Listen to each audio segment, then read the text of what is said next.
जी हाँ, नमस्कार दोस्तों, आपका स्वागत है हमारे YouTube चैनल पर।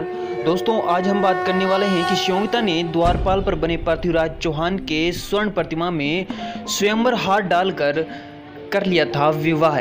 उपस्थित सभी राजा और राजकुमार अपना अपमान समझकर तुरंत वहां से चले गए। जयचंद्र ने यह देखकर उसके गुस्सा का ठिकाना लगा ही लिया। उसने राजकुमारी श्योमिता को गंगा किनारे एक महल में कैद करवा दिया। अब उसने पृथ्वीराज चौहान को मारकर निश्चित होना ही उचित समझा। मन ही मन में सोचा कि पृथ्वीराज चौहान को मार डालने से श्योमिता उसके बारे में सोचना बंद कर देगी और वह विवाह के लिए राजी हो जाएगी। जी नहीं, उस समय वो ये क्रोध के कारण भूल गया था कि एक राजपूत की बाला अपने प्राण दे सकती है पर अपना हट नहीं छोड़ सकती। पृथ्वीराज चौहान को ये सभी खबर मालूम हुई और श्योमिता को पाने की इच्छा उनमें बलवंत हो उठी, पर तुरंत उस समय उन्होंने कुछ नहीं किया। पृथ्वीराज चौहान के इच्छानुसार यज्ञ को विध्वंस हो ही गया था। अब कन्नौज की सेना पृथ्वीराज चौहान पर आक्रमण करने हेतु दिल्ली की ओर अग्रसर हुई।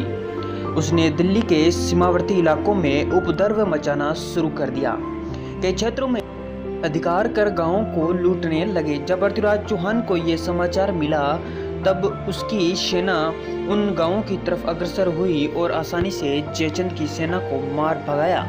रासों में लिखा है कि शहाबुद्दीन की माता कितनी ही बेगमों के साथ मक्के की यात्रा करने जाती थी। वे भारतवर्ष में हांसी प्रांत से होकर जा रही थी।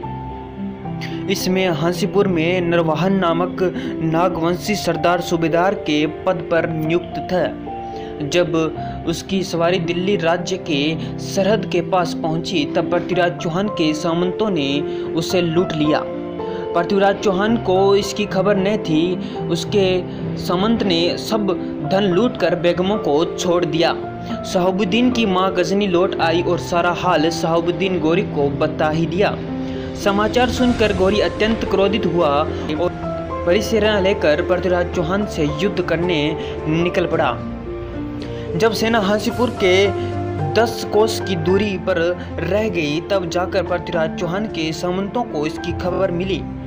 चामुंडराय ने तुरंत ही किले की घेराबंदी कर और कई दिनों तक युद्ध चलता रहा, परंतु हांसी के किले में किसी भी तरह यौनी का अधिकार नहीं हो पाया।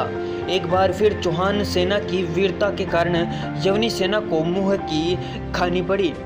जब यह समाचार गोरी को मिला तब वह स्वयं ही एक बड़ी सेना लेकर आया, परंतु पृथ्वीराज चौहान और समर सिंह ने उससे युद्ध कर उससे फिर से भगा दिया। दोस्तों, अगर हमारे YouTube चैनल का वीडियो अगर आपको अच्छा लगे तो हमारे YouTube चैनल को लाइक, शेयर एंड सब्सक्राइब जरूर कर दीजिए। जी थैंक यू दोस्तों।